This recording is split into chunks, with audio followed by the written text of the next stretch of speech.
Manlio Fabio, pues qué gusto tenerte aquí. Gracias a ti, Mariana. Muchas gracias. Como te dije, se me hizo conocer a una leyenda. Eso es lo que dicen, ¿eh? Pues sí, ¿tú no lo consideras así? Yo no, porque todavía estamos construyendo, todavía estamos participando. Las leyendas son cuando ya acabaron en buena parte de su trabajo. Ahí se te hace. Sí. O sea, no has acabado buena parte de tu trabajo. No, todavía me falta por construir varias cosas. ¿En serio? Sí, porque pues mi vida ha sido algo parecido a tratar de hacer que las cosas buenas pasen. He construido mucho. En los últimos años he visto que lo que construimos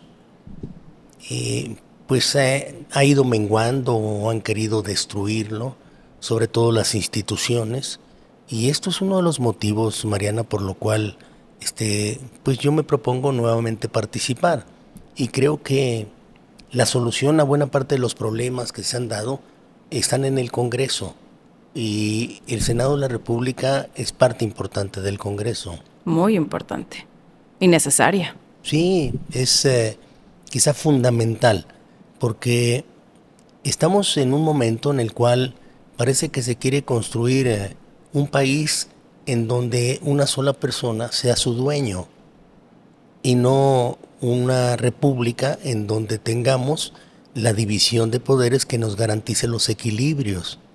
Recordemos que el mismo general Obregón en aquella carta imaginaria a sus hijos les decía: recuerden que en esta vida nada hace daño, solo los excesos.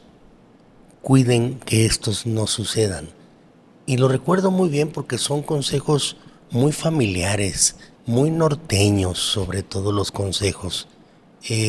Yo platicaba en alguna ocasión, Mariana, y no sé si me das la oportunidad de, cuando yo resolví participar en política, fui y se lo manifesté a mis padres. Y mi padre me dijo: oye, hijo, no le entres a la política. La política es muy ingrata. Ve cómo terminó el general Obregón. Yo reflexioné, regresé otra vez y le dije: oye, papá, sabes que sí quiero participar en política. Me gusta. He visto que ahí es en donde se pueden hacer las cosas. Me dijo: entonces, ya que lo resolviste, hijo, déjame darte otro consejo. Nunca te canses de ayudar. Y el día que te sientas cansado de hacerlo, es la señal que estás recibiendo para retirarte. Entonces no te has cansado de ayudar. No, y mi madre interrumpió. ¿Ah, sí? Como siempre, las mujeres inteligentes lo hacen y le dicen: se te olvidó decirle algo a tu hijo. No te vayas a volver nunca de miel, porque te van a acabar comiendo las hormigas. Ayuda siempre, pero no te vuelvas de miel. Esto hace que uno se ponga a reflexionar siempre cómo verdaderamente se ayuda a la gente y no cómo contemporiza uno con las necesidades de la gente. La mejor forma de ayudar hoy en día es siguiendo en la construcción de las instituciones. Mucha gente no le entiende bien a esto o dice no entenderle bien a este tema que está sobre la mesa hoy en día. Queremos un país que lo gobierne como su propietario un solo hombre o una sola mujer, o queremos un país en donde existan equilibrios y se garantice la Constitución y con esto la armonía entre los ciudadanos, porque la Constitución, Mariana, no se hizo para garantías de los gobiernos. La Constitución se hizo para las garantías de los ciudadanos. Hay un principio fundamental en ello. A los gobiernos solamente se les permite hacer lo que está permitido, válgase la redundancia, en la Constitución. Y a los ciudadanos se les permite hacer todo lo que no está prohibido. Esto es muy importante. Entonces, ¿a quién cuida la Constitución? Cuida a los ciudadanos, cuida a la gente, no a los gobiernos. Cuando se quiere a veces redactar una Constitución a favor de los gobiernos es cuando empieza a atentar en contra de los ciudadanos. ¿Dónde se puede evitar que eso suceda? En el Congreso, Mariana. Ahorita que dices que esté el poder en manos de una sola persona, pues también sería entonces regresar a los tiempos hegemónicos del PRI. Claro que sí. ¿Y ves ese riesgo y no actualmente? Nada más, fíjate, nada más, no al siglo XX, sino a la primera mitad del siglo XX. Ok. Yo viví la segunda mitad del siglo XX con un poder muy fuerte por parte de un solo partido político que permitió los excesos. Hay que ser autocríticos, claro que hubo excesos, pero por eso es que hemos actuado, muchos de nosotros, buscando los equilibrios, para que eso no vuelva a suceder una vez más. Y no es un problema nada más de hombres, mujeres, por decirlo de esa manera, porque el futuro está con ustedes y van a ser gobernantes de este país.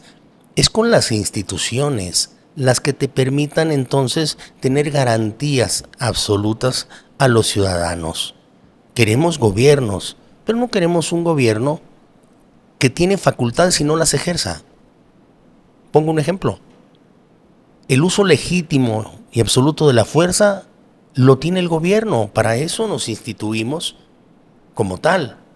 Cuando no lo quiere usar, porque dice, eso no me toca a mí, yo no voy a reprimir a los que se portan mal o a los delincuentes, entonces es un gobierno que te está faltando, que está fallando y obliga a que la comunidad o las comunidades se defiendan por sí solas. Y eso no es bueno. Cuando surgen las autodefensas que yo critico, o cuando aquí en el Estado de México se organizan los campesinos y se defienden como en la revolución con azadones y palos contra aquellos delincuentes que le están pidiendo derechos de piso, o como los asesinatos que están sucediendo en contra de los ciudadanos y hasta de algunos candidatos, y que dicen, es que nos tiene que ayudar la sociedad. Nosotros elegimos gobiernos para que nos defiendan, no para que toleren a la delincuencia. La ausencia del Estado. Pues sí, esta dosis de abrazos y no balazos. ¿No comulgas con esa idea? No quiero yo que tire balazos. Lo único que quiero es que no los abrace, tampoco, que imponga lo que es la ley. Y la ley es la que permite la convivencia. Si no hay orden, Mariana, yo soy un hombre al que le gusta el orden. Si no hay orden, no hay una convivencia civilizada. Y ojo, porque veo en tu rostro rápidamente la inteligencia. No estoy hablando de que el orden sea represión. No es sinónimo de eso. ¿Sabes quiénes son quienes conocen mejor de la palabra orden? Ustedes, las mujeres, las señoras, las amas de casa. Cuando llega el hombre a la casa y no está la señora de la casa, no sabe ni dónde están los platos, no sabe ni dónde está la sal o el azúcar. El orden en la casa lo impone la mujer. Si alguien sabe del valor del orden en la comunidad, es la mujer en sí mismo. Y en ese sentido, si llega una mujer a la presidencia, ¿va a haber orden? Yo estoy seguro que sí. ¿Ah, sí? Lo conoce perfectamente bien y sabe cómo imponer el orden, sobre todo cuando es su deber, su obligación. Mira, Mariana, yo soy un producto natural de la mujer, auténtico, de mi abuela, de mi madre, de mi esposa, de mi hija y de mis nietas. Que acaba de cumplir años una de ellas, Así ¿verdad? Es, el 24 de febrero, el Día de la Bandera. Por cierto, qué linda, preciosa. Es una doble celebración la que siempre hacemos ese día. ¿Qué hacen de celebración? Roberta, bueno, nos vamos a comer siempre, platicamos y hacemos las anécdotas del día en que nació. Y es el Día de la Bandera. Entonces, por cualquier paso, por cualquier lugar por donde pasamos, vemos las banderas. Y esto creo que es muy emocionante también para ella. Claro. Pero viviendo con pura mujer, he aprendido el valor del orden. Y esto creo que es lo que se necesita en este país. Yo ahorita te decía la leyenda porque realmente eres el último de los grandes priistas en activo. Y me encantaría, aprovechando que estoy aquí contigo, pues conocer un poco qué ha pasado con México, porque tú lo conoces pues mejor que muchos. Y esto me lleva a querer interesarme también en cuándo te involucraste en la política, porque tengo entendido que fue desde muy joven. Entraste al PRI a los 16 años, ¿no? Sí. ¿En qué año fue? 1968. Con Díaz Ordaz. Fíjate que sí, lo que pasa es que para mí no existía todavía algo tan nacional como ello. Yo estudié la primaria, la secundaria y la preparatoria en escuelas públicas y en Ciudad Obregón, Sonora. Salí de Ciudad Obregón a buscar una profesión. Fui a Hermosillo, a la capital del estado de Sonora, a la Universidad de Sonora, a presentar mi examen de admisión, pero la encontré en huelga.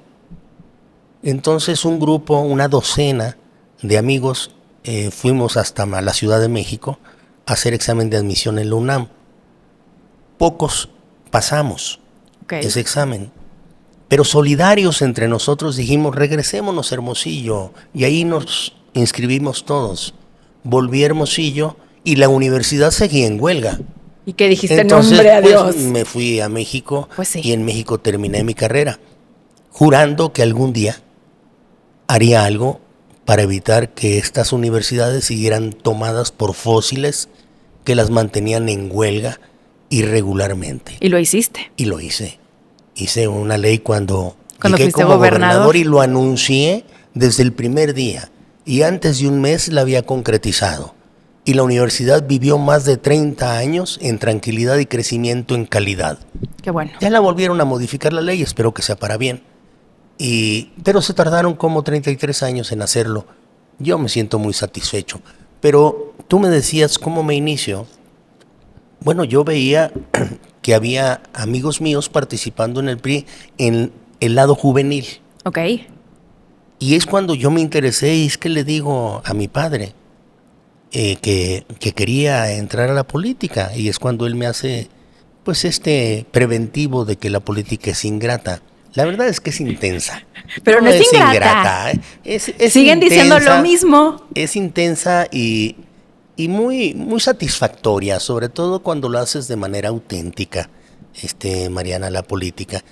Y pues entré a las juventudes del PRI, intentando ver en muchos de los que ya estaban ahí cómo se fortalecía un partido político con nuevas generaciones. E hice mi curso sobre ello. Yo no conocí los sucesos del 68, era muy pequeño, pero sí conocí los sucesos del 71. El 71 yo ya estaba en la Universidad Nacional Autónoma de México y yo vi este movimiento y lo viví personalmente, el movimiento, porque participé en ese movimiento del 71. ¿Y cómo fue para ti? Posteriormente, pues un encuentro muy rudo con una realidad, porque yo estaba buscando una participación política en un partido político y parecía que el gobierno que provenía de ese partido político nos había reprimido. Qué duro, ¿no? Ese desencuentro era durísimo y platiqué con un viejo político al que tenía acceso. ¿Quién? En ese momento, y me dijo, Gustavo Carvajal, y me dijo, oye, mira, las cosas en el PRI y en todos los partidos políticos se cambian desde adentro, no se cambian desde afuera. Desde afuera puedes cambiar la realidad, pero la vida de los partidos es desde adentro. Si tú quieres cambiar buena parte de ese partido, hazlo, pero hazlo participando. Y creo que sabiamente me dio un consejo que seguí. Y he buscado constantemente en la vida partidaria hacer que también se entienda que estamos viviendo ya en otro México muy distinto y que ese partido político, en buena parte, cuando lo hemos encabezado algunos de nosotros, ha hecho que las cosas buenas pasen. Si no, tú no podrías entender cómo se hicieron reformas después de aquel año tan viejo que ustedes no recuerdan, pero sí lo han leído en la historia, de 1976, sí, en donde participa José López Portillo, candidato del PRI, y gana con el 97% de la votación. ¿Y por qué, Mariana?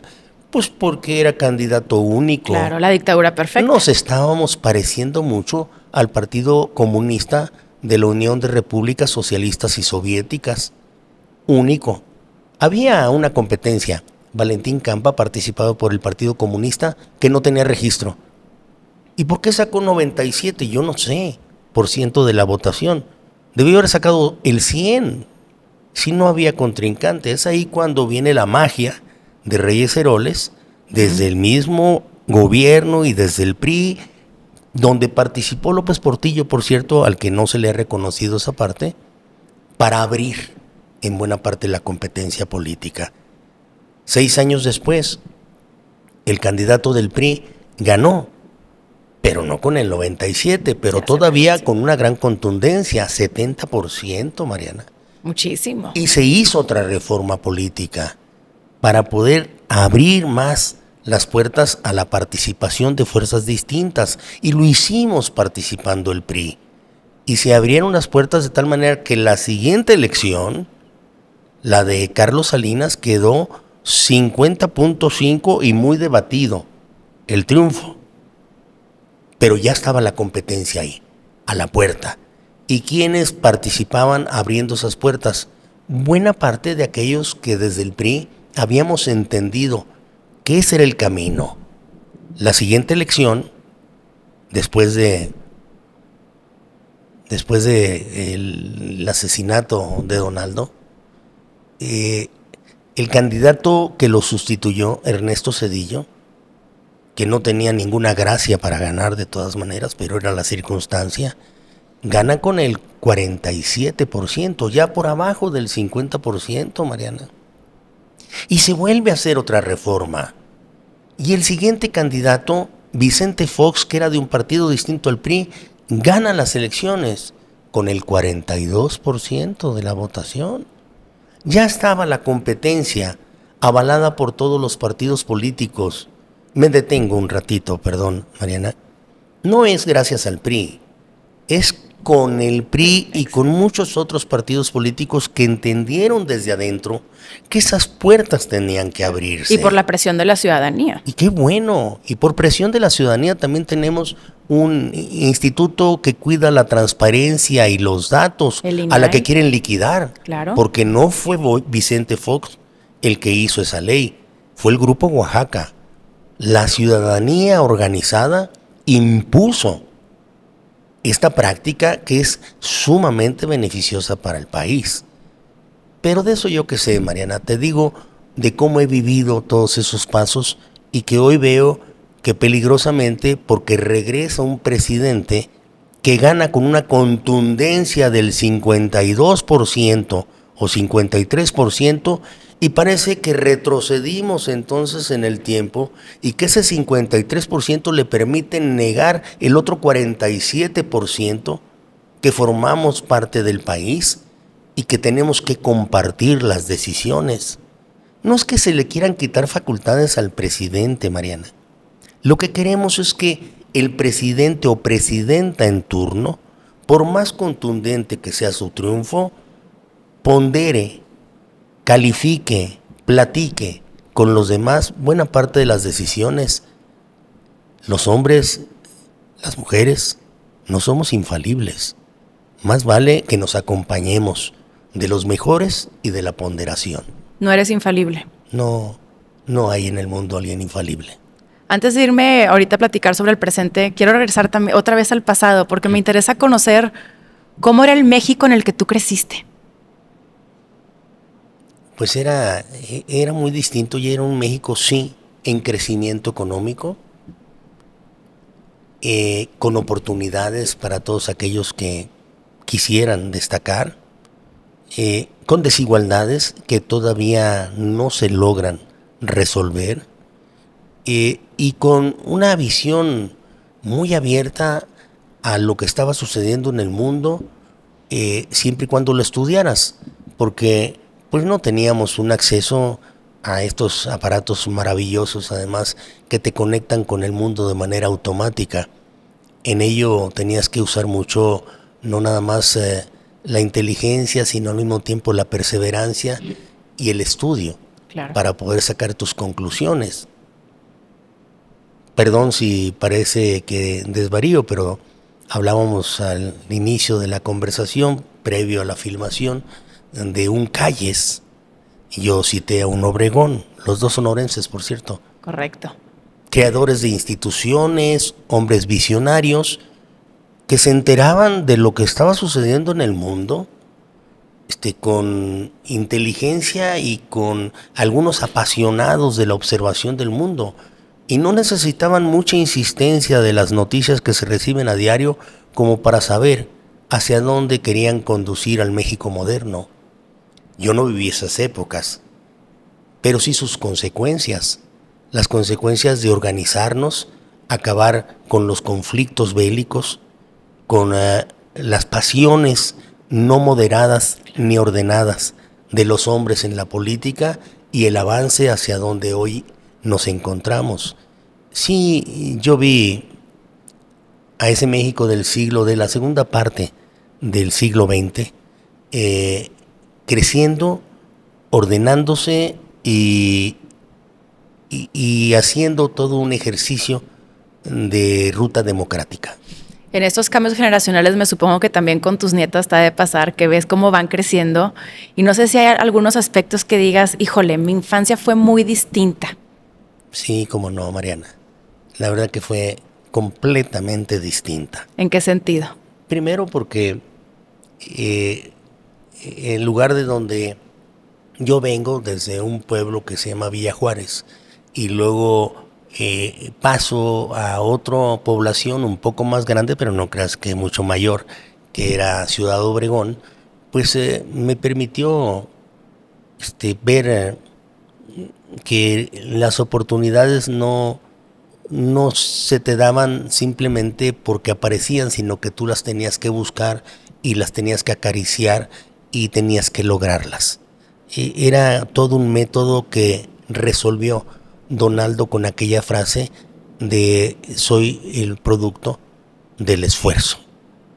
Era una obligación, porque nadie tenía garantizado nada si no ponía de por medio ese esfuerzo, la generación del esfuerzo, a la que yo formo parte también, junto con él. Hoy veo que existen aparentes más facilidades, porque tienes acceso a mucha información, pero si no le pones el esfuerzo, que es el ingrediente principal, va a ser igual que en el siglo XX, de improductivo para algunos. Pero estamos también en un punto en el que el esfuerzo no es suficiente. Pues sí, pero es necesario, es elemental. Okay. Es el punto de mejor apoyo sobre el cual puedes fincar un progreso. De ahí en adelante, con ese esfuerzo, búsqueda de las oportunidades, aprecio por lo que son las cosas y sobre todo identificación de cuál es tu vocación, porque si no vienes armado uno con el otro, pues puedes quedarte en una frustración, claro, que te lleve a decir que nada fue suficientemente premiado en tu vida. Totalmente, que me supongo que también te va a resultar frustrante al igual que a mí, que sí que increíble que busques tu vocación y que trabajes en lo que te apasiona, pero ¿qué pasa cuando no hay ni siquiera trabajo disponible para ti? Tienes que acudir al trabajo que sea con tal de tener un sustento económico, que también es la realidad de los mexicanos. Tienes toda la razón. Hay quienes quisieran interpretar que la vida solamente se puede mantener con los apoyos económicos, como hoy parecen estar hechos muchos de los programas llamados sociales. Que si eres mujer trabajadora, pues un apoyo; que si eres de la tercera edad, un apoyo; que si eres gente que quiere sembrar vida, otro dinerito; que si eres un joven con aptitudes hacia el futuro, otro dinerito. Y el dinero es bueno en esa parte como un apoyo, pero el esfuerzo y la identificación de lo que es tu vocación también lo es, y las oportunidades. Sí.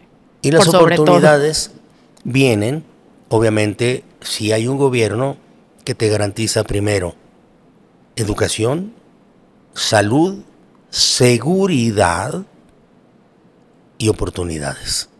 Y estas se dan con un crecimiento económico, porque las oportunidades no vienen solas. Pongo un ejemplo en esto, Mariana. Todo mundo habla del nearshoring. Todo mundo dice, ya está el nearshoring en México. Bueno, sí es cierto. Hay sobre todo un interés por parte de muchas de las empresas que están establecidas en Asia en venir logísticamente hacia México para poder aprovechar en términos logísticos las oportunidades, y el crecimiento económico se da por sí solo. El nearshoring en México se está sucediendo a pesar de que el gobierno no ha entendido que debe de generar ciertas condiciones y facilidades para que éste llegue.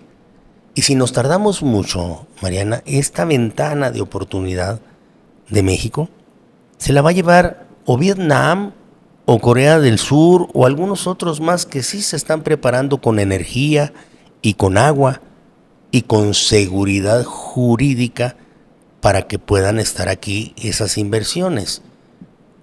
Fuimos hasta este punto por aquello de las oportunidades. Las oportunidades vienen con el crecimiento económico siempre y cuando se sustenten en una calidad de la educación y también una calidad de la salud y de la seguridad. Ahí es en donde se sustentan y tienen su base estas oportunidades. Y creo que el gobierno no debe ser paternalista, pero sí debe cumplir con su función. Mirar hacia el futuro, pensar en los jóvenes y decir cómo se van a mantener para siempre, no nada más momentáneamente con un recurso económico. En tu perspectiva, ¿cómo ha cambiado el sistema político en México? En los últimos 30 años, en donde he participado directamente, mucho. Creo que íbamos incluso construyendo juntos los partidos políticos que por fin habíamos entendido que no nada más servíamos para reñir electoralmente, sino también para construir un país distinto, alcanzando acuerdos entre diferentes. ¿Por qué? Porque yo siempre critiqué, Mariana, que se hicieran coaliciones electorales y no coaliciones de gobierno. ¿Cuál es la diferencia? Para platicarla con algunos de nuestros amigos jóvenes, que las coaliciones electorales sirven para competir y se terminan el día siguiente de la elección.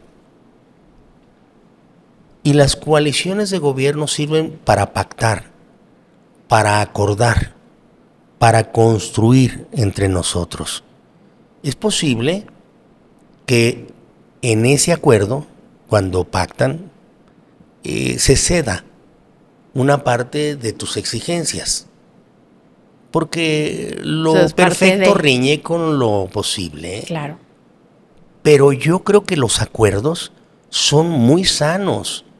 No llegar a acuerdos es imponer una sola decisión, y esta termina quebrándose al final.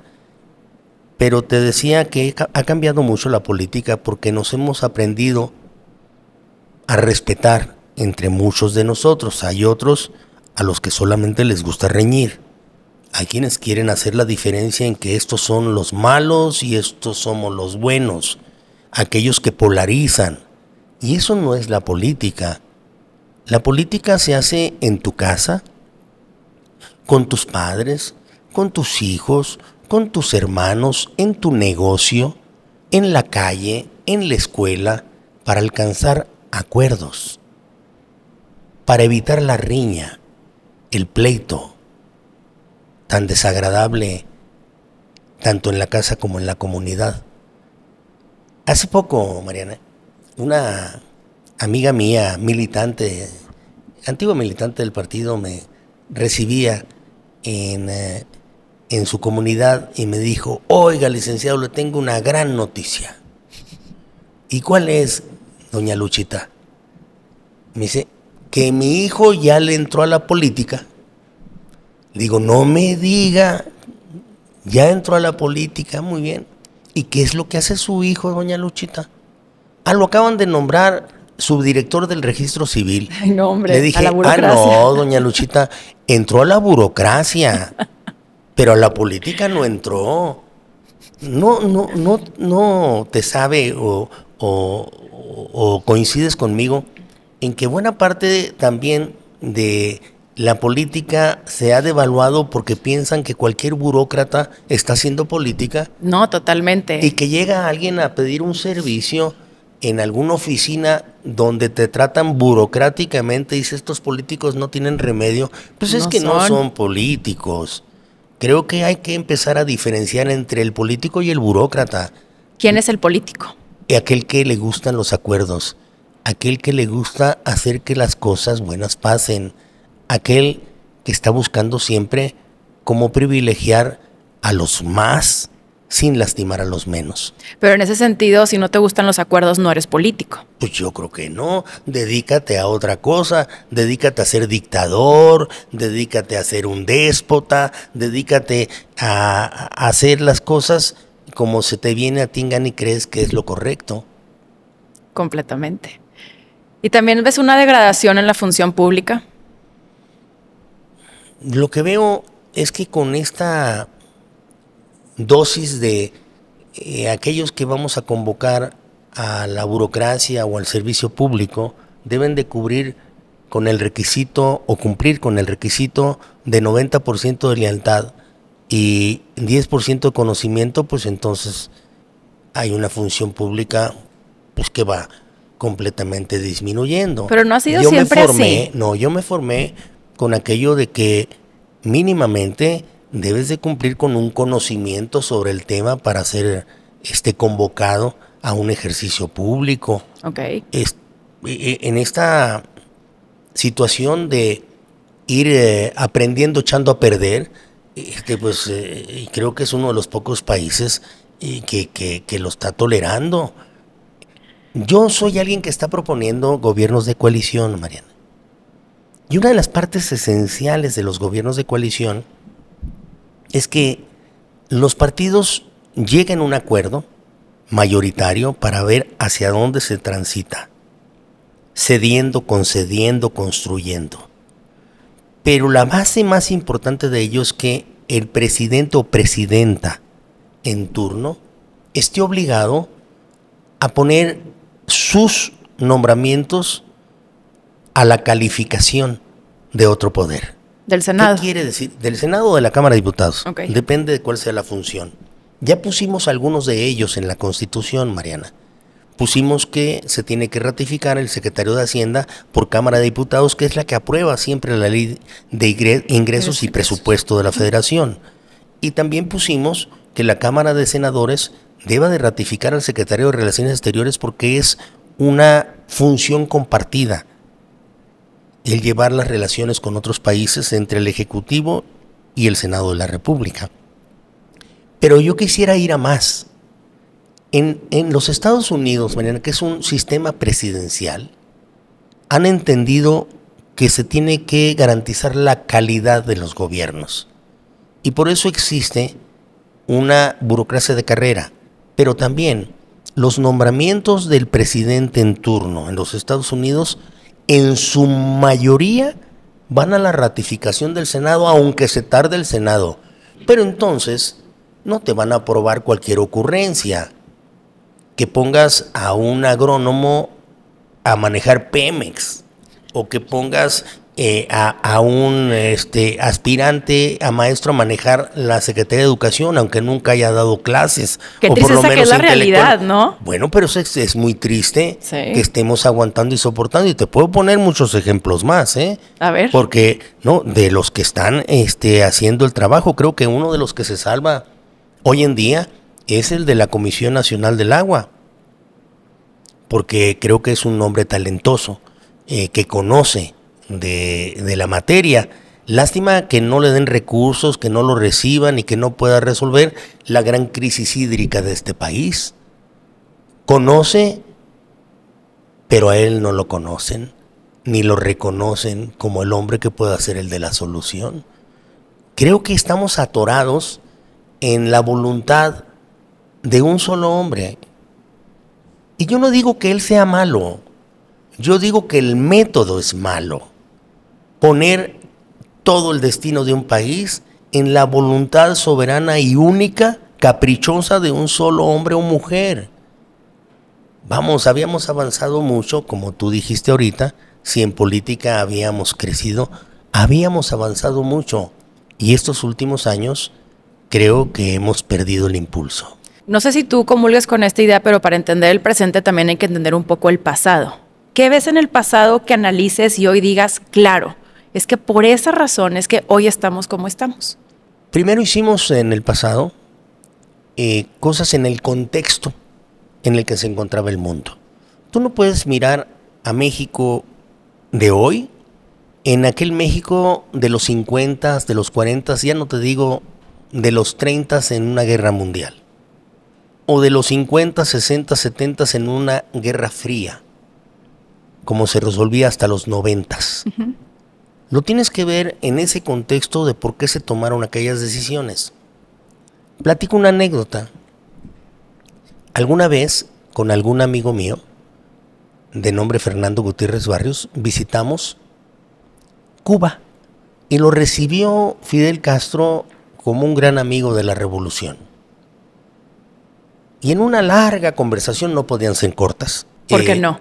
Porque era muy inteligente, era un hombre muy documentado, muy conocedor de lo que estaba hablando. Siempre era como una esponja, me refiero a Fidel Castro, una esponja que recogía información y la procesaba. Puede tener otros defectos, pero el hombre era un hombre culto y con conocimiento. Era ameno. Muy ameno. Sí. Sí, y en esa larga conversación, porque agarraba el micrófono y hablaba, y hablaba, y hablaba, y uno permanecía entretenido, contó que venía de una entrevista que le acababa de hacer la cadena, una cadena estadounidense, y que le habían hecho una pregunta aparentemente incómoda, y le dijeron: ¿es cierto que usted y el gobierno cubano financiaron las guerrillas en Latinoamérica en los 70s, 60, 70s y 80s, la Guerra Fría? Y acabo de decirles que es completamente cierto, con excepción de México, porque México era amigo de la Revolución Cubana. Pero ¿saben por qué Cuba financiaba las guerrillas en Latinoamérica? Porque los Estados Unidos financiaban las dictaduras. Y es completamente cierto. Sí. En la segunda mitad del siglo XX era lo que sucedía, o que era lo que teníamos en el cono sur de América, que era lo que teníamos en otros lugares, con excepción de México, que decían: es una dictadura perfecta, hubiera dicho Mario Vargas. Pero en realidad era otro contexto, Mariana. Y lo teníamos que vivir así como se estaba desarrollando el mundo. El de ahora es diferente. Y yo lo único que sí extraño es que si nos tardamos décadas en hacer, modernizar el sistema político, en compartir más el poder para garantía de los ciudadanos, para evitar lo caprichoso de algunas decisiones, regresemos nuevamente al gobierno de una sola persona, que por más inteligente y sabia, no deja de ser humano y equivocarse. Alguna vez le dijeron a Donaldo que entendían unos intelectuales que el poder desgastaba. Y Donaldo, inteligente como siempre, dijo: sí, el poder desgasta. Era cuando él era presidente del PRI. Pero más desgasta el no poder. Y es cierto, lo que la gente quiere es que se resuelvan sus problemas, Mariana. Que le resuelvas el problema de la inseguridad, que le resuelvas el problema de su trabajo, que le resuelvas el problema de la educación. Mariana, que le resuelvan el problema de la salud. Es un desastre. Hoy en día que te den un diagnóstico de cáncer es como si te dan una sentencia de muerte. Y tú lo sabes perfectamente. 11 meses en las instituciones de salud del gobierno federal de fila para que te den una radiación, a menos que vayas con un privado y le metas dinero de tu bolsa. Claro que lo sé, lo sufrí en carne propia. Mi padre, mi madre, mi hermano murieron de cáncer. Y por eso Silvana, mi hija y yo nos hemos dedicado a tener una fundación que oriente y que diagnostique oportunamente cualquier posibilidad de cáncer cervicuterino o de mama en el estado de Sonora. Hicimos 3 unidades médicas que recorrían el sur, el norte y el centro. Hicimos 400,000 diagnósticos. 400,000 diagnósticos en 10 años, más que todo el sistema de salud de Sonora, y fueron gratuitos. De ellos, si salvamos al 10% de ellos porque les localizamos o les detectamos oportunamente el cáncer, nos sentimos orgullosos, porque así hubiéramos querido que sucediera en la familia. ¿Cómo fue para ti resignificar el dolor? Hijo, es más bien procesarlo, ¿no? Mariana, y se lo platico a muchos de mis amigos que empiezan a vivir esas desgracias o las vivieron en otro momento, y le digo que el dolor solamente se administra y los recuerdos son los que alivian un poco ese dolor, los buenos recuerdos. Entonces no hay que desperdiciar nunca la oportunidad de decir gracias o decir te amo. ¿Y lo haces tú frecuentemente? Completo. ¿Sí? Sí. He enseñado a mis nietas y a mi hija a decir te amo. Qué lindo.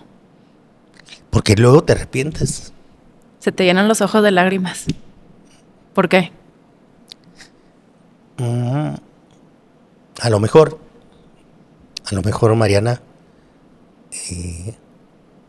no se lo dije oportunamente a alguien. ¿A tu esposa? Posible. Que falleció hace poco. Sí. Pero en fin. ¿Y cómo ha sido? De cosas más alegres. Pero es alegre también recordarla en vida. No, sí.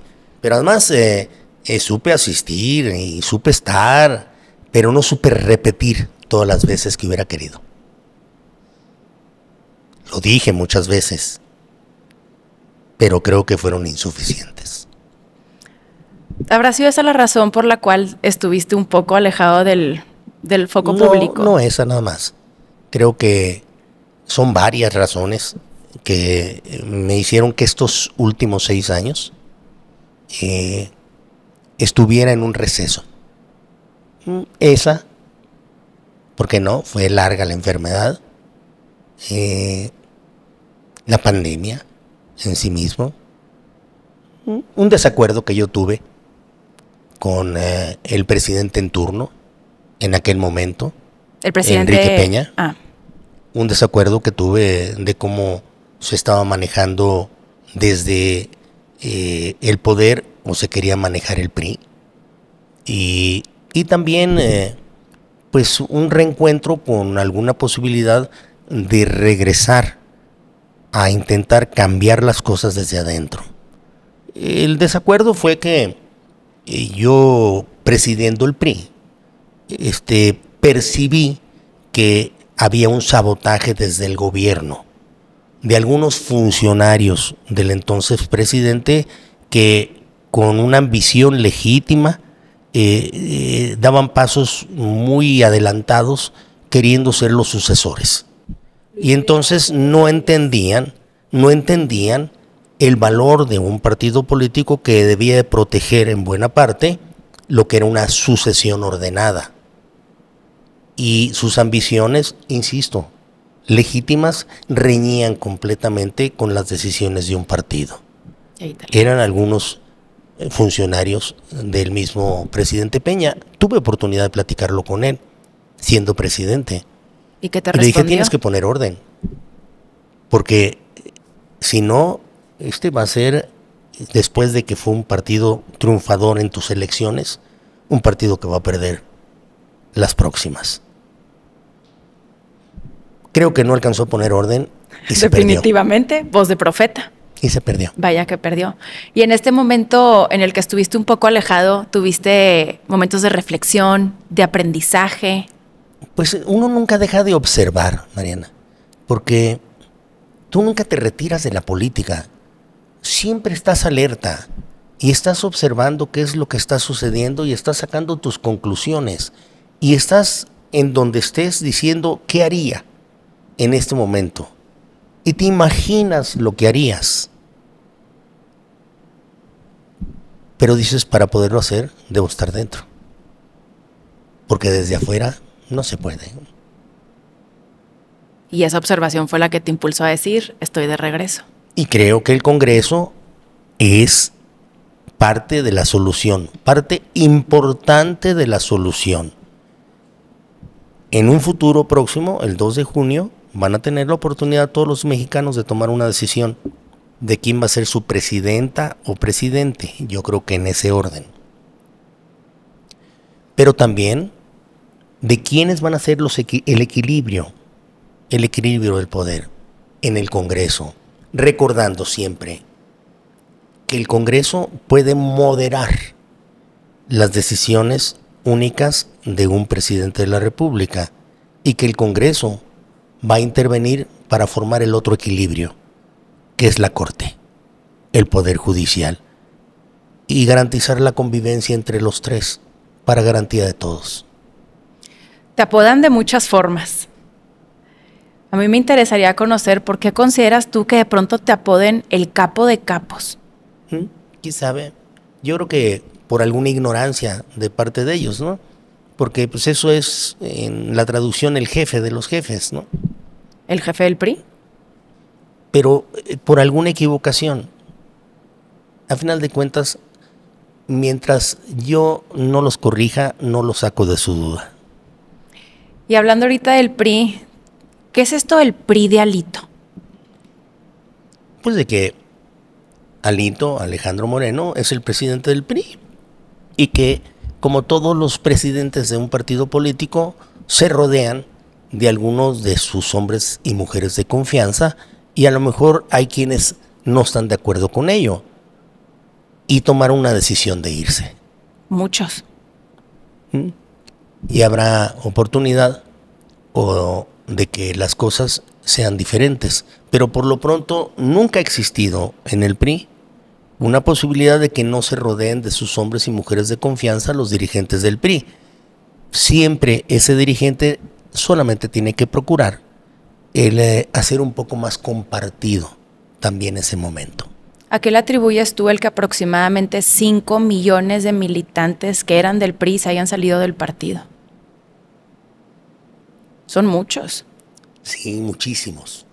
Y yo creo que todos ellos tienen la convicción de que en algún momento pueden reintegrarse siempre y cuando existan las condiciones para ello.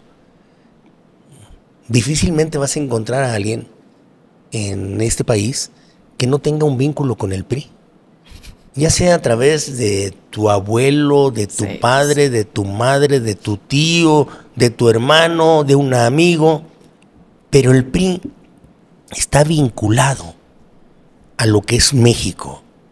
No es que el PRI sea México, sino que se vincula de distintas maneras. Esa era la magia del PRI del siglo pasado. A final de cuentas, era el partido desde casi único a lo que pueda ser compartido, pero siempre con invitaciones a la pluralidad. Y creo que ese es el destino de los partidos políticos. Por cierto, Mariana, que a nadie le extrañe que las cosas se vayan decantando de esta manera. Los partidos políticos en el mundo no valen más de 35%. En Europa, en América Latina, en cualquier país democrático no valen tanto. Sus alianzas son las que las hacen valer más del 50%. O el ingrediente del ser humano. La candidata o el candidato son los que le dan un plus. Pero aspirar a tener partidos políticos que valgan el 100% o el 50% es una quimera. debemos de pensar en los partidos políticos en los rangos de los 20 a los 30 de porcentajes de votación, para que esos partidos en el futuro se esmeren y consigan buenos candidatos. Llegan alianzas, sobre todo con la llamada sociedad civil, porque una sin el otro no ganan. Yo soy un hombre que impulsó las candidaturas independientes, Mariana, sí, porque era una exigencia de la sociedad civil. Hubo algunos experimentos buenos, otros fallidos, ¿no? Tenemos uno bueno en tu estado, ¿no? Sí, en San Pedro Garza García. Y luego también pues llegó a gobernador otro, ¿verdad? De candidato independiente. Estuvo Kumamoto. Kumamoto en Guadalajara, en Jalisco. En Jalisco, diputado local. Ahora ya se fue a un partido político, ¿no? Creó él su propio partido político, Futuro, y ahora va en coalición electoral con Morena. Con Morena. Los movimientos independientes, las candidaturas independientes, Mariana, terminan en partidos políticos. ¿Por qué será? Pues porque no lo puedes hacer tú, no puedes garantizar una gobernanza con una sola candidatura independiente. Voy a ponerla como ejemplo.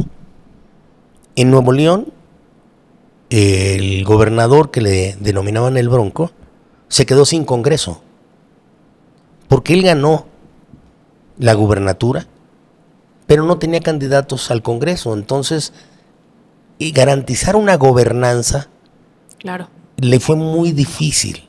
Pues sí, no puedes meter a nadie por representación proporcional, etcétera. No, porque no tienes, es más, una brillante candidata, una mujer excepcional como Margarita, fue candidata independiente a la presidencia de la República y no ganó. No nada más no ganó, no consiguió los votos que hubiera pensado iba a tener. Y mira que es una mujer muy respetable, inteligente y respetable. Pero las candidaturas independientes dejaron de tener ya mucho atractivo para la sociedad. Ahora la sociedad busca jalar a los partidos políticos hacia sí. Y hay algunos partidos políticos que se resisten. Y hay otros que facilitan. Yo creo que estos segundos son los que van a ganar. Los que logren hacer una fusión entre partido político y sociedad. No necesitas tú ser militante para poder ser candidato de un partido político. Que eso es lo que tienen que aprender los partidos. Dejar a un lado su carácter propietario de estos y ser convocantes de otros que no necesariamente quieren ser militantes. Y con eso creo que vamos a encontrar la ruta correcta. Claro, pero por ejemplo, ahorita el PRI hace eso porque necesita hacerlo. ¿Y quién no? Pues a lo mejor el partido gobernante no necesariamente. Bueno, pues entonces se llena de soberbia. Porque ¿a poco el PRI hacía esto hace 15 años? No, claro que no. Lo hemos aprendido apenas. Y hay resistencias. Muchas resistencias. Al interior. Al interior del partido, sí. ¿Por qué? ¿Quieren mantener el poder? Porque también hay una cultura propietaria. Dicen solamente para los militantes, que hagan fila. Los que no se hayan esmerado en militar en un partido político, cierren las puertas, que se vayan a otro. Yo creo que eso está equivocado. Nosotros tenemos que abrir las puertas al talento, sobre todo de aquellos que digan, no me gusta militar en un partido, pero sí me gusta participar junto con ustedes en la búsqueda de una posesión. Y entonces esa apertura hacia la sociedad puede enriquecer a los partidos, puede modernizarlos mucho. Pero terminemos como empezamos esto. Ni unos pueden por sí solos, ni los otros. Juntos sí pueden. Juntos lo pueden hacer. La soberbia de los partidos en el poder, sobre todo cuando consiguen más del 50%, nubla la razón de ellos. No, pues claro, se sienten invencibles. Y empiezan a inventar cosas insostenibles, Mariana. ¿No has visto que en el partido Morena te salen algunos dirigentes diciendo, aquí somos democráticos porque tenemos una tómbola? como si fuera lo mismo, uno u otro. La tómbola es la suerte, pero no es la democracia. Y por eso tienen la calidad de representantes que alcanzan, pero también no son muy exigentes, nomás les piden que no muevan una coma en cualquier iniciativa y que no muevan ninguna coma cuando hacen un presupuesto que lastima la salud, que lastima la seguridad, que lastima la educación, que no te da mejores oportunidades y que lo único que sabe es repartir dinero. Claro, es a la hora de legislar, pero igual conforme abren los espacios, y ahorita que decías que los partidos políticos deben abrir los espacios, pues también hay que ver a quién se les abren, ¿no? Porque de pronto con tal de agarrar un porcentaje de votación, le abren el espacio a quien sea. Ahorita pareciera un concurso de popularidad. Es que como los partidos están organizados para acceder al poder, hay quienes rompen cualquier regla y tiran a la basura los escrúpulos. Y creo que los partidos tienen que cuidar mucho el no romper las reglas y tener escrúpulos suficientes. ¿Y eso tú lo abordas en tu partido, en el PRI? Yo creo que se puede hacer desde cualquier partido político y los partidos políticos para eso están organizados, pero lo tienen que hacer con reglas claras y con escrúpulos. Pero en el caso particular del PRI, ¿tú consideras que lo hacen o no? Hay quienes lo implementan y hay a quienes no les gusta. Intentemos desde adentro hacer que sean más a los que les gusta. ¿Tú comulgas con esta idea de que Morena es el nuevo PRI? Pues no, porque a final de cuentas está hecho de muchos priistas viejos, antiguos de otras épocas, y con algunas prácticas de esas épocas también, y por eso le sale tan bien en ocasiones. Ya saben cómo hacerlo. Pues bueno, durante mucho tiempo lo hicieron y cuando nosotros nos intentamos modernizar, entonces ellos se salieron. Que eso es lo que sucedió y fueron a formar otro partido político. Pues todos tienen un origen, la mayoría de ellos tienen un origen en el PRI y en tu imaginario lo podrás ver. Todos militaron en algún momento en el PRI. Pues el mismo presidente. Claro que sí, pues fue presidente del PRI incluso en Tabasco. Pero bueno, el punto es que esos partidos políticos no tienen por qué parecerse nunca a los del pasado. Y Morena tiene su propia personalidad, la personalidad que gira alrededor de un caudillo. Y el caudillo pues está dirigiendo, aunque lo niegue, los destinos de ese partido político. Y así está sucediendo. Pero eso lo inventaron mis paisanos, Álvaro Obregón y Calles, en el siglo pasado y a los inicios de la primera mitad del siglo. Y vaya que lo hicieron bien. Hoy estamos en el siglo XXI, porque era lo que se conocía. Claro. Lo primero que tenían que hacer era organizarse. Eran cientos de partidos políticos y los hicieron coincidir en una sola fuerza que compartía el poder. Porque hoy en día parece que el que gana, Morena, tiene derecho a ganar todo y el que pierde tiene la ignominia de perder todo. Y entonces cuando el segundo se dedica a fastidiar al primero y no se logra una gobernanza correcta. Aquí tenemos que ir hacia la ruta de que el que gana no gana todo y el que pierde no pierde todo. Y puede colaborar con el que gana para que las cosas buenas pasen. Es muy sencillo. Yo no sé por qué no lo entienden los del gobierno. Me da mucha risa tu tono tan sonorense. Es muy sencillo, pero sí, pues sí es sencillo. Y aparte hay todo un manual que ya te enseña cómo hacerlo y cómo no hacerlo. Sí, solamente se equivoca el que quiere. O aquel que no acepta que se equivoca. Exacto. Pero eso es necedad. ¿Es necedad? Ah, claro. El no darte cuenta que las cosas no están bien es ser lo suficientemente necio. Pero ¿qué pasa si tú en tu perspectiva está bien? Porque hay gente muy perseverante, pero hay otros que tiran a la necedad. Pero ¿qué pasa cuando justamente tú dices, no están bien las cosas, pero quien recibe ese mensaje sí considera que están bien? Pues que se va a seguir equivocando hasta que se dé cuenta que están mal. Y los que pagamos los platos rotos somos nosotros. Entonces, lo que tenemos que hacer es concientizar. ¿Y en el pasado el PRI no tuvo también esa necedad? Claro que sí. y hay que ser autocríticos, y por eso perdimos, y por eso nos devaluamos, pero no hemos dejado de existir. De tal suerte que tenemos oportunidad, siempre todo mundo debe de tener una oportunidad de corregir. ¿En qué crees que se equivocaron? Pues cuando pensamos que podíamos gobernar solos, cuando no quisimos consensuar buena parte de las decisiones, cuando aunque fueran buenas esas decisiones, al imponerlas eran de corto plazo. Cuando tú impones algo, aunque sea bueno, Mariana, tiene corta vida, porque el que viene la echa para abajo. Claro. De tal suerte que dices que no hay consenso. Por eso es necesario avanzar, aunque sea moderadamente, pero con pasos firmes. No corran, no vuelen, hagan las cosas bien, y creo que no nos vamos a arrepentir. Hay cosas en las que sí tenemos que ponerle urgencia. Materia de seguridad, urge poner orden. Urge que el Estado, el gobierno, cumpla con sus funciones, que no evada la responsabilidad. Esta no es de la ciudadanía, es del gobierno. Para eso tiene el uso legítimo de la fuerza.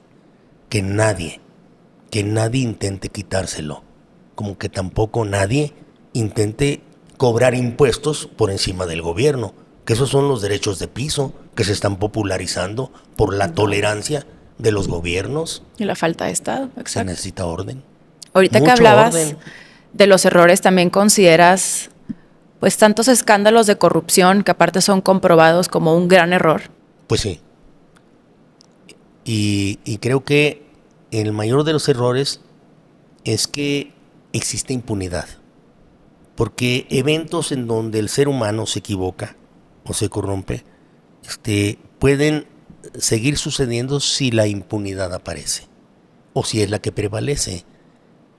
Ahí es en donde tenemos que poner un especial énfasis.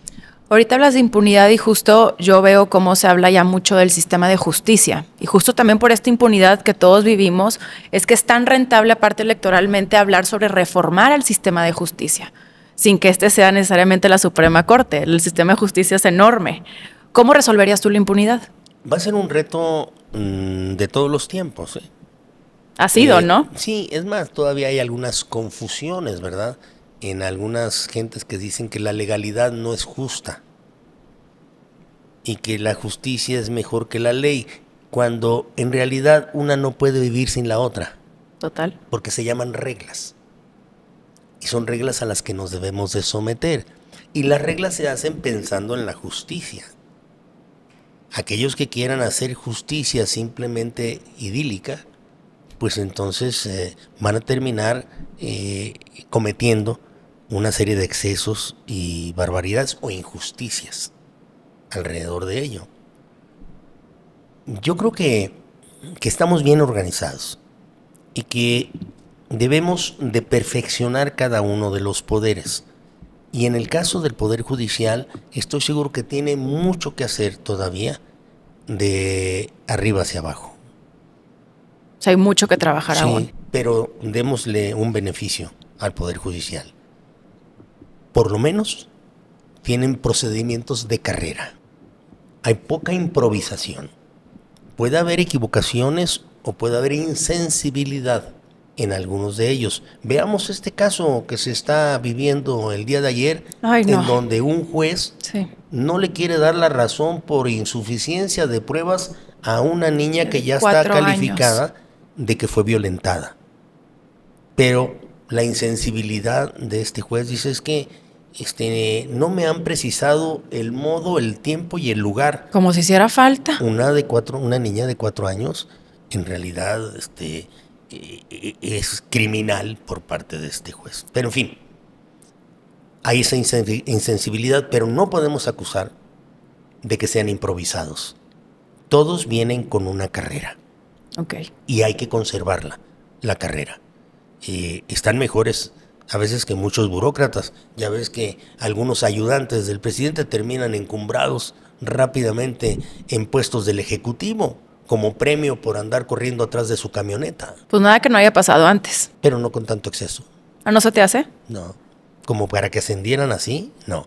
A veces se aventaban sus voladas, muchos de ellos, y eran sumamente criticados y permanecían muy corto tiempo. Ahorita traje el término a la mesa de nuevo PRI. Y cuando fue la elección del 2006, 12, Peña Nieto. No, 12, porque tú querías ser inclusive presidente. Ahorita llegaremos ahí. Querías la candidatura. Se habló mucho de este nuevo PRI. ¿Y qué pasó con ese nuevo PRI? Muchos prófugos, unos escondidos, otros en el bote. ¿Dónde está el nuevo PRI? Pues yo creo que esa expresión del nuevo, no sé a quién se le ocurrió.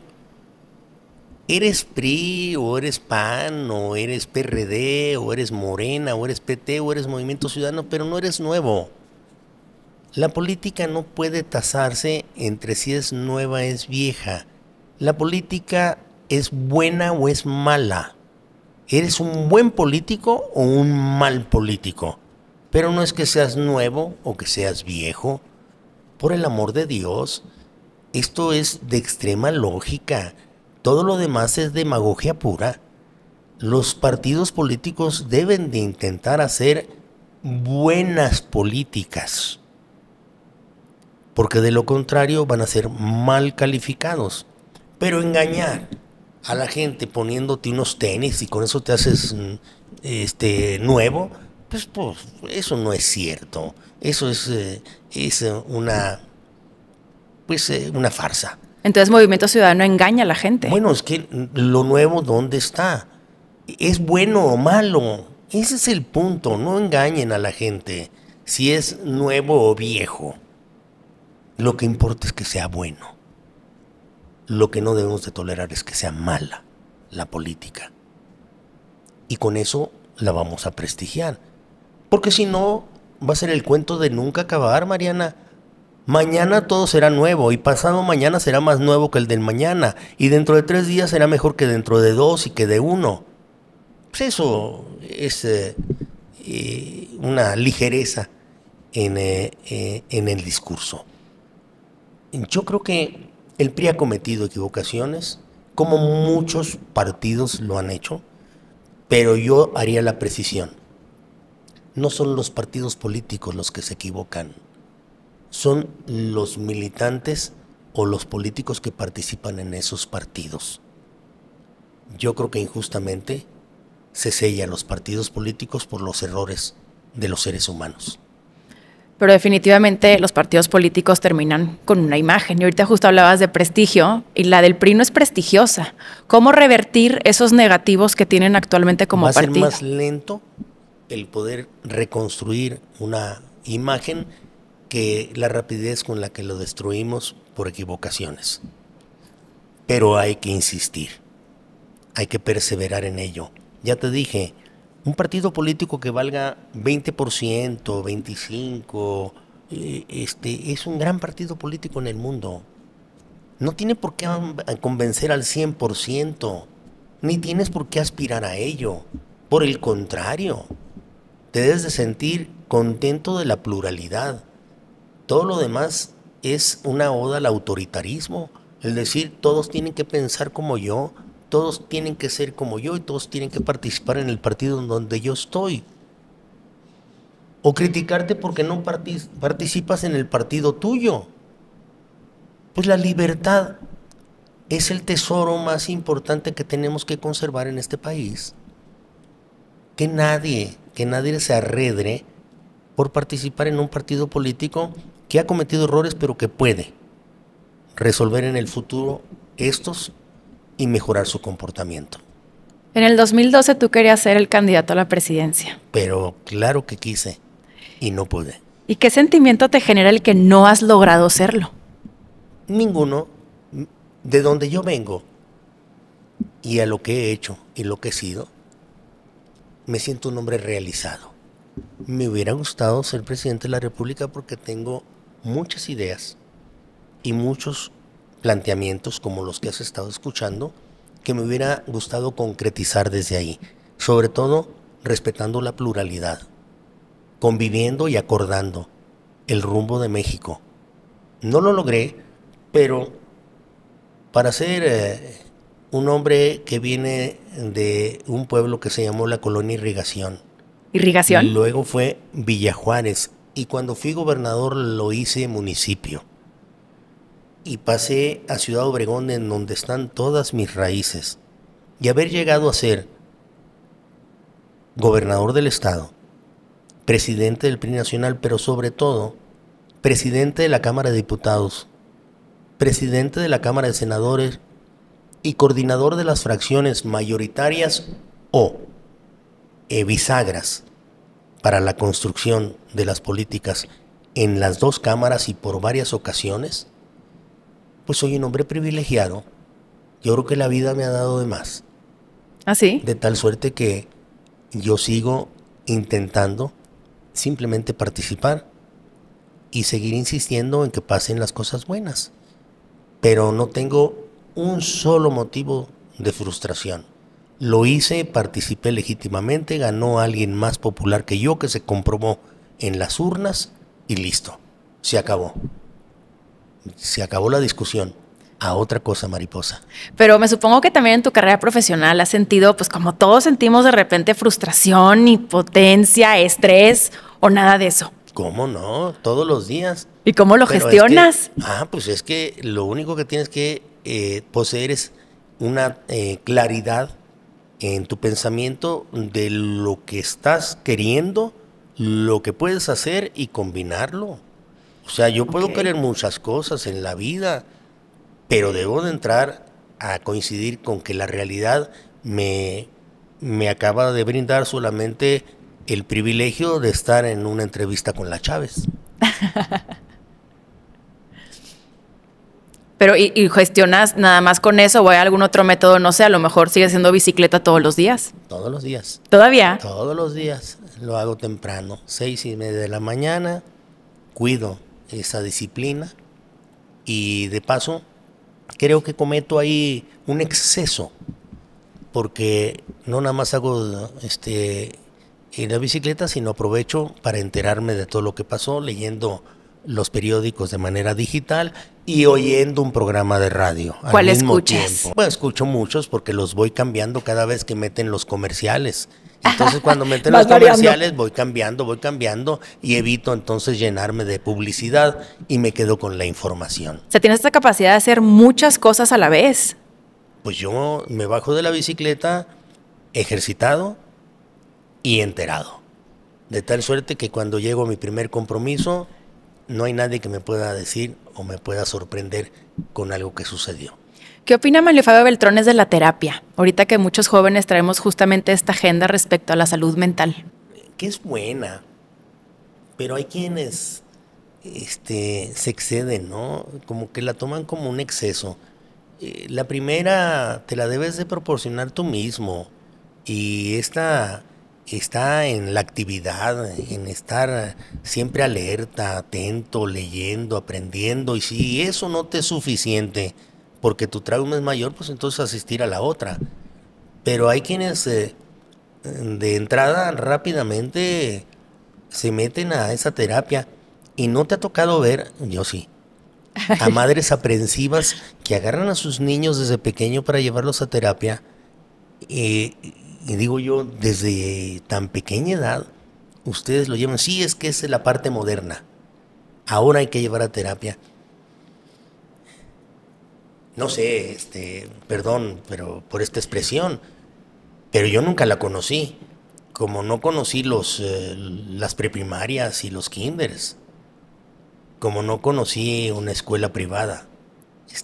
Soy hijo de las escuelas públicas. No quiero decir que esto deba de suceder siempre, sí es buena la terapia, pero hay a veces un exceso en el planteamiento, sobre todo de algunos personajes aprensivos. ¿Qué dices? Todo con medida, nada con exceso. Sí, decía mi general Obregón. ¿Él también decía eso? Nada hace daño en la vida, hijos, solo el exceso. ¿Has citado mucho al general Obregón? Son mis héroes, Sí. son mis paisanos. Obregón y Calles para mí son fundamentales en la vida nacional. Uno, general invencible, genio de la revolución. Y el otro, el constructor de las instituciones, que todavía permanecen aunque algunos quieran destruirlas. El que nos enseñó a acabar con los caudillos y a confiar en las instituciones. Válgame, dos héroes. Y sonorenses. ¿Qué dices? Pues mejor. Oye, aparte sí, de nos quedamos Obregón. frustrados porque tuvimos muchos presidentes y nos atajó el crimen de Donaldo. Y también Porque recurres pudo haber mucho a sido. Donaldo. Pues porque lo conocí, lo quise, compartimos ideales, sonreímos y luchamos juntos. Y como que uno se siente frustrado, ¿no? De que un psicópata o un asesino, por lo menos lo que tenemos a la mano, haya truncado el camino de un país. Yo no quiero decir que Donaldo era un hombre completamente excepcional, que con él no hubiese habido ningún problema en el país. No. Donaldo era un ser humano, un hombre con un gran corazón. A donde le apuntabas, le pegabas en el corazón. Era un hombre noble, pero era, como dije, un hombre de carne y huesos. De tal suerte que podía cometer aciertos y equivocaciones, y él las sabía perfectamente bien. Por eso digo, no es que si Donaldo hubiese sido presidente nada estuviera pasado, a lo mejor hubieran pasado otras cosas. Pero ten la seguridad que no la tragedia que sucedió después de su asesinato, porque nos vino un 94 final y un 95 que Dios es grande, nada más que no nos hundimos como país más de lo que sucedió. El 95 tuviste muchas empresas de tu estado, del país, quebrar, sacudirse en un decrecimiento económico fatal. Salimos adelante nada más porque somos muy luchones. Pero creo que si no hubiese sucedido el crimen de Donaldo, las cosas hubiesen sido distintas. No sin problemas, pero distintas. ¿Y qué sientes ante esta muy posible realidad de que coincidas con su hijo en el Senado? Va a ser un gusto. ¿Lo conoces? Lo conozco. He platicado con él en algunas ocasiones. No he convivido mayormente con él. La verdad es que a la muerte de Donaldo, su mamá, que era una mujer adorable en todos sentidos, duró poco con vida, y después la familia de su mamá pues se la llevó a vivir a Nuevo León. Y entonces su vida la hizo alejada de Sonora y de esta ciudad. Y lo vi en algunas ocasiones, incluso nos visitó en Cámara de Diputados, tuve oportunidad de platicar con él y lo he estado observando, lo he estado viendo, y creo que ha evolucionado con una madurez impresionante en los últimos años. ¿Lo percibes como un nuevo liderazgo en la esfera política? Lo veo muy sólido y lo veo muy colmado de realidad. Me gustaría saber si tú de casualidad sabes si hubo un pacto entre López Obrador y Peña Nieto. Ni de casualidad lo sé. Hay quienes se lo imaginan, pero yo ni de casualidad lo sé. ¿Y tú qué crees? Pues que hay muchas versiones en el ambiente y que es muy difícil, casi imposible, el que se pueda celebrar un pacto de esa naturaleza. Ah, sí. Casi imposible, dije. Se abre la oportunidad de que puede ser. El tiempo te podrá orientar de mejor manera que mis palabras. Pues pareciera ser que de pronto sí, porque Peña, ¿dónde está? ¿Dónde? ¿En dónde anda? Yo no lo he visto ni figurar ni nada. ¿Y eso significa que fue un pacto? Podría ser. Hay quienes así lo ven. Una hipótesis. Pero no me gusta hablar sobre las hipótesis. Porque también te han hecho muchas hipótesis a ti, ¿no? No, a mí me han hecho objeto de varios mitos y de muchos mitotes. Okay. De tal manera que me he encargado de aclarar los segundos y los primeros, el consolidarlos. Justo uno de ellos siendo el que pasó, pues cuando yo tenía 3 años, en el 97, cuando el New York Times publica este artículo en donde menciona que tienes vínculos con el Señor de los Cielos, que yo sé que has declarado ya constantemente que esto no es cierto, inclusive interpusiste una demanda, etcétera. Pero qué curiosidad que 27 años después vuelven a la esfera pública justamente New York Times, la DEA, también el componente del narcotráfico, crimen organizado, pero ahora con el presidente López Obrador. ¿Qué opinión te merece esto? New York Times es un gran periódico. Yo creo que, si no, uno de los más importantes del mundo. Pero el New York Times no es la Biblia. El New York Times hace periodismo. Si a él le acercan un documento, aunque no sea veraz, puede hacer un reportaje, pero eso no significa que haya construido la verdad, de tal suerte que uno, aunque le duela y le ofenda, debe de reaccionar, sobre todo si estás en el poder, de manera moderada y con la ley en la mano. ¿Qué hice yo en aquel momento? Ante la injusticia de un reportaje sin sentido, sin pies ni cabeza. Como veo, también poco sólido, muy poco sólido el que se hizo en contra del presidente Andrés Manuel López Obrador. Ok. Fui y denuncié los hechos en una procuraduría hostil a mí, de un gobierno hostil como el de Ernesto Zedillo, de donde yo creo que salió esa información falsa. Y le dije, aquí estoy e investiguen. Y me recibió un procurador que me dijo, ¿estás seguro? Porque te voy a tratar con el librito. Le dije, estoy segurísimo y yo también te voy a tratar con el librito. ¿Cómo es el librito? Sin ninguna ventaja. Ok. Con el librito. Sujétate a esto. Era como una amenaza. No vas a tener ninguna consideración. Le dije, yo también te voy a aplicar el librito. Apúrate en investigar. Y concluyó la investigación. Es falso y calumnioso en exceso. Después de una larga investigación que llevó a cabo la Procuraduría, no se castiga a los reporteros porque el delito de calumnia y difamación, que todavía existía, se cometió en el extranjero. Y qué paradójico, ¿verdad, Mariana? Yo, como legislador, promoví la despenalización de la difamación y la calumnia periodística. Porque creo que, a final de cuentas, lo que hacen los reporteros es tomar un documento. Si son buenos, verifican.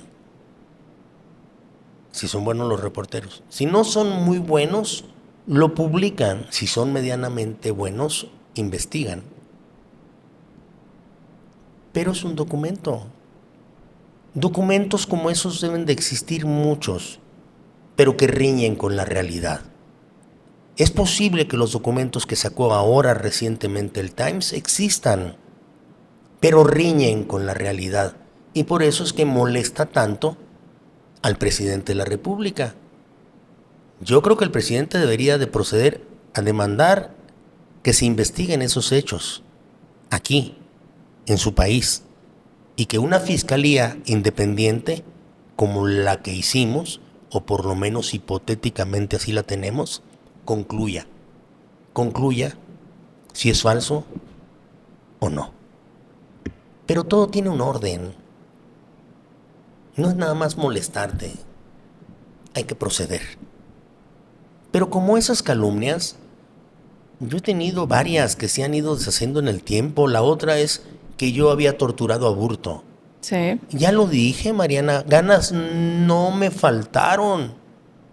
Yo creo que millones de mexicanos lo hubieran deseado después de lo que cobardemente hizo, de darle un tiro por la espalda con alevosía al candidato presidencial. Pero no lo hice. Pero hay quienes, como enemigos políticos, siguen con el mitote pensando que a uno lo pueden lastimar. Pero esas cosas hay que enfrentarlas y encararlas, no esconderse. Hay que ser siempre transparentes en ello.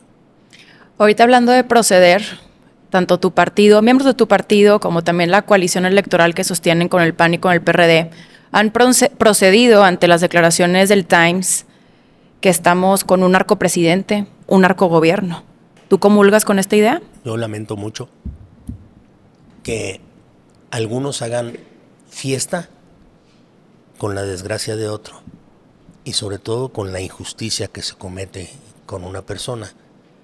No he visto a alguien directamente de mi partido que se atreva a sostener una versión como esa, que además de injusta sería dolosa. Y si lo observo, yo mismo lo criticaré. Y hablando del narco, ¿consideras que estamos en un narcoestado? No, pero de que hay una delincuencia que trata de sustituir al Estado y que hay un Estado que no sabe qué hacer con la delincuencia, sí. Pero no llegamos a ser un narcoestado. Pongamos límites. Hay un Estado que no está cumpliendo con su obligación de mantener a la delincuencia a ras y que piensa que se va a componer solita y que si no los va a acusar con sus mamacitas y con sus abuelitas y que no va a conseguir el propósito de pacificar de esa manera. El gobierno tiene el uso legítimo de la fuerza, que la use, y si no la sabe usar, que le dé su lugar a otro para que la use en beneficio de la sociedad. Es básico. Alguna vez un buen amigo mío que sufrió por la pérdida de su hijo que fue secuestrado, dijo algo así como, y si no pueden, renuncien. Sí, me acuerdo. Y tenía razón. Pues ¿para qué pidieron que se les eligiera para no cumplir con sus obligaciones? Por el amor de Dios. Ahorita que hablé de la coalición electoral que sostienen PAN, PRI y PRD, ¿a qué responde esta por parte del PRI? ¿A sobrevivir? No, fíjate que es muy sencillo, Mariana. El PAN, PRI y el PRD hicieron todas estas reformas que el actual gobierno está echando para abajo. El Pacto por México. Pues todas esas reformas que eran prudentes, convenientes y modernas. Ok. Es muy lógico que el PAN, PRI y PRD se junten, se reúnan para intentar ganar nuevamente el poder y defender sus reformas. Válgame, ni tan siquiera hay que buscar abajo de las piedras. La lógica está sobre la mesa. Ay, pero también es muy lógico que si no, ¿cómo van a conquistar ganar? Solos no ganan. Ahí están los resultados de las gubernaturas, pues han perdido todo. Pues ahí está Morena también, que trae al PT y al Verde cargando. Desde luego, que bueno, contraargumentan que si ustedes van en coalición, ellos también necesitan ir en coalición. Pero es que nosotros no lo fuimos desde el inicio, en el 18, cuando ellos sí lo fueron. Pero en fin, no importa. ¿Por qué están unidos los partidos? Porque creo que tienen que defender lo que hicieron. Y esa es la circunstancia por la que yo también participo. Yo creo que si hicimos reformas, debemos de tener el valor y también la congruencia de defenderlas. Yo creo en muchas de ellas. Creo que muchas de las que hicimos a lo mejor tuvieron un exceso burocrático. Pero eso se puede resolver no desapareciéndolas. Se resuelve perfeccionándolas. Nuevas instituciones para un México moderno. No puedes aspirar a tener ese México antiguo en el siglo XXI. Creo que los partidos tomaron una buena decisión. Espero que las conclusiones sean un poder equilibrado en el futuro que nos dé garantías a todos. O sea, los partidos PAN, PRI y PRD tomaron una buena decisión de ir en coalición. Sí. ¿Y por qué esa coalición simplemente no gana? Pues todavía no son las elecciones, espérate a que lleguen, ¿no? Pero creo ya en coalición han perdido. Pero está madurando, es una coalición que está madurando. Allá en Sonora. Hay todavía algunos del PRI que no procesan ir junto con el PAN y viceversa. Pues claro. Hay unos del PAN que no procesan ir con el PRI, sí han sido enemigos históricos. Y lo que es peor, hay unos del PRD que dicen no queremos ir con el PAN y con el PRI, de los que vienen históricos. Pero cuando tú platicas con ellos de esta lógica, de que no es un matrimonio para siempre, sino es simplemente una alianza para intentar volver a defender lo que juntos hicimos, porque juntos lo hicimos, el PRD, el PAN y el PRI, entonces empiezan a coincidir. Y estoy seguro que así iremos hasta que esto se vuelva a normalizar y posteriormente, pues cada quien que agarre su rumbo. Me encantaría conocer a qué te responde a ti el fenómeno de López Obrador, porque no es algo que se construya de la noche a la mañana. Es lo que sea de cada quien, un hombre perseverante, inteligente y que supo aprovechar muchas de las constantes, frecuentes equivocaciones que cometimos en el gobierno. Y ahí están las consecuencias. Manlio, ¿este es el México que tú soñaste?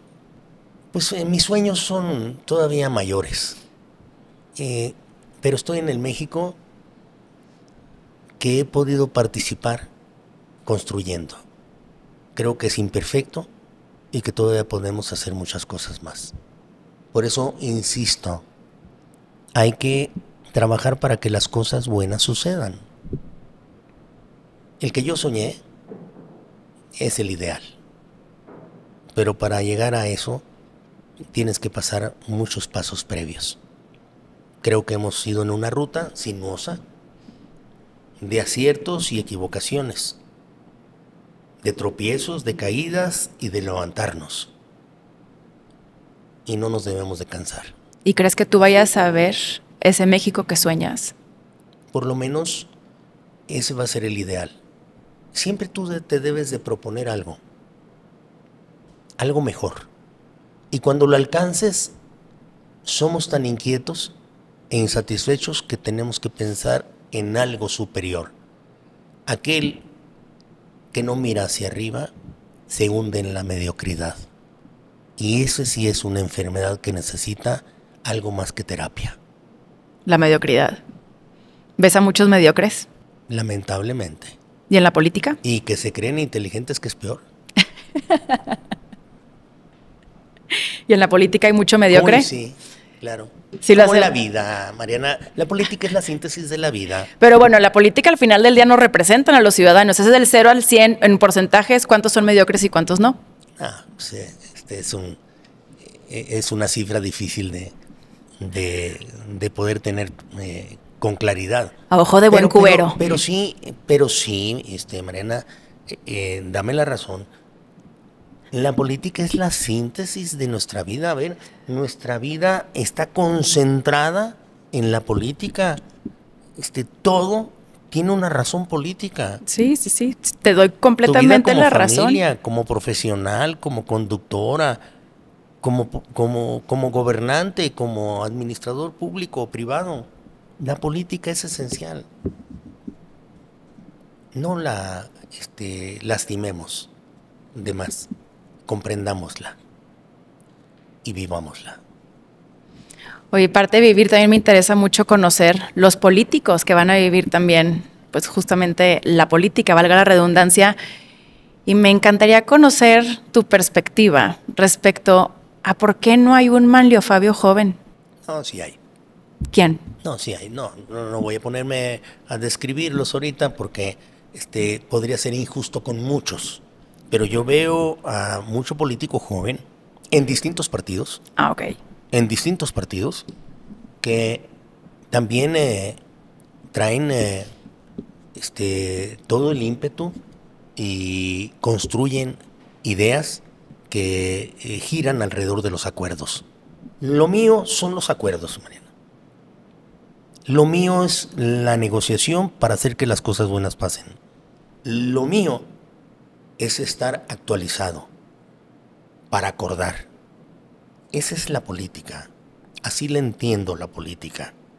Construir, no destruir. Avanzar, no retroceder. Sumar, no restar. Creo que es básico. Pues eso cualquiera lo sabe, yo qué sé. Pues ojalá cualquiera lo supiera. Pareciera que no. ¿No crees? Y si no, lo va a aprender. ¿Y crees que lo aprendan? Sí, la vida te da muchas oportunidades. ¿Tú sí crees que la vida en este sentido del karma te enseña, si no, tarde o temprano? Pues por lo menos al final de tu vida te enteras y te arrepientes de que sí pudiste haber aprendido y te negaste a hacerlo. Pues sí. Se encarga de enseñarte por lo pronto. Pero la vida es generosa. Lo único que hay que hacer es apreciarla y respetarla. He de confesarte que te quería preguntar algo, pero me diste la respuesta. Yo quería saber si este Manlio Fabio Beltrones, que desde que estoy chica lo he visto como este hombre fuerte, imparable, pero decía, ¿y llorará Manlio Fabio Beltrones? Sí, muchas veces. Y te agradezco y me siento muy honrada, no solamente de haberlo visto, vivido, sino también que sea un ejemplo para muchos hombres más de que justo estar en contacto con tus sentimientos no es ser vulnerable. No le vayas a sacar la imagen porque vas a acabar con mi mito. Y entonces me vas a dejar nada más los mitotes. No. No, también es parte de construir nuevos mitos. Oye, soy un ser humano. Cualquiera lo es. Tengo corazón, tengo sentimientos, tengo una vida privada, tengo todo. Vamos, Dios, la vida ha sido generoso. ¿Por qué no apreciarla? No Hay que respetarla también. Totalmente. No puedo terminar sin hacerte dos preguntas. Primeramente, ¿de qué te sientes orgulloso? Pues, primero de mi familia. Ok. La vivo plenamente. Y de lo que he alcanzado a hacer. Y sobre todo, de lo que he concretizado. Porque me he propuesto muchas cosas. Pero ahorita te podría decir, se lo digo a los sonorenses, nunca Sonora había tenido un presidente reiterado de la Cámara de Diputados o de la Cámara de Senadores, o coordinadores de las fracciones parlamentarias, o en el ejercicio público fundamental para hacer que las cosas pasaran. No llegué a ser presidente, pero muchas de las cosas que pasaron lo hicieron por mi voluntad y sobre todo con el acuerdo que yo consensué con muchos que pensaban diferente. A veces me tocó ceder, Mariana, como siempre en la vida, conceder y en otras ganar. Algunas otras perder. He dicho que he mordido el polvo. Pero que no te gusta. Pero no me gusta su sabor. Me levanto, lo escupo y sigo hacia adelante. Eso es toda una enseñanza de vida. Y yo le estoy agradecido a ella y a Dios. ¿Se vale cambiar de opinión? Pero no se vale. Es importante que uno reflexione cuando esté equivocado. Ok, bueno, Pero no puedes cambiar de opinión cuando estás en lo correcto. Ok, pero ¿cómo sabes que estás en lo correcto? Cuando las cosas pasan bien. Pero cuando las cosas no suceden, te equivocas, cambia de opinión. Voy a modificar en el sentido que te dije que iban a hacer 2 preguntas, van a ser 3, porque tengo una más que sí te quiero hacer. Ya la habías agotado, No. Y el acuerdo es que no vas a sacar la imagen. No, ay, sí, es poderosa imagen, sí. Muy poderosa, bueno, muy. Y me sentiría muy honrada y feliz. Yo quisiera conocer si tú te has preguntado, reflexionado, ¿por qué constantemente dicen que eres cínico? No he visto esa constancia. ¿No? Yo fíjate que por algo sí lo he visto, en los comentarios que veo de publicaciones y demás. Sí. Bueno, cuando uno entra a las redes, te vas encontrando muchas de estas expresiones que indiscriminadamente se la colocan a uno o a otro, pero no a uno como el poseedor único de la misma. Pero las redes son muy ofensivas, pero también son muy necesarias. Que creo que ahí puedes descubrir buena parte de lo que está sucediendo, lo malo, lo incorrecto, lo correcto. Sí, es como un termómetro en ocasiones.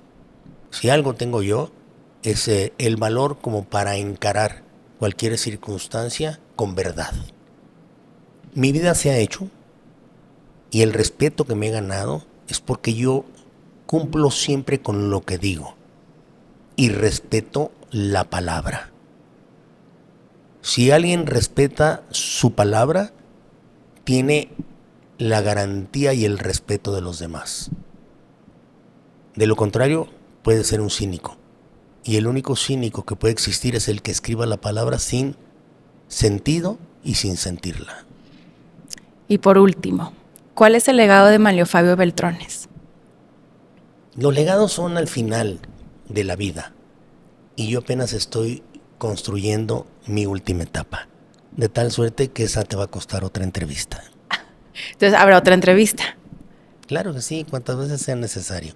Además es muy agradable platicarlo de la manera tan auténtica y certera como tú lo haces. ¿Y qué te parece si la próxima entrevista la hacemos en la Hacienda Soledad de la Mota? Me encantaría. Y ahí recordamos a mi general Calles. Me encantaría. No se diga más. Entonces, poca gente sabe esa historia, ¿eh? ¿Cuál? Del general Calles en Nuevo León. De la Hacienda Soledad de la Mota en General Terán. Cuando tú vas allá, hay quienes te la platican con alegría y con orgullo. Pero si tú sales de ahí, nadie se acuerda de esa estancia. Pues aprovechamos para ir recordárselas. Será muy bueno. Claro. Ya que he sí. estado en varias ocasiones. Ah, qué increíble. Sí, y me enseñan ahí las naranjas y la huerta que se tenía alrededor de la hacienda. Es correcto. Pues Manlio Fabio, te agradezco muchísimo tu tiempo, el haber estado aquí. De verdad que disfruté muchísimo. Y aunque tú digas que las leyendas son algo así como post-mortem, yo no considero eso. Claro que sí. Eres una leyenda ya en la vida política de nuestro país y me siento muy afortunada de haber compartido este espacio contigo. Gracias por estar aquí. Gracias a ti. Y estoy construyendo apenas mi última etapa. Ah, pues estaré muy atenta para ver de qué trata y aparte que nos la compartas. Claro que sí. Muchísimas gracias. Gracias a ti, Mariana.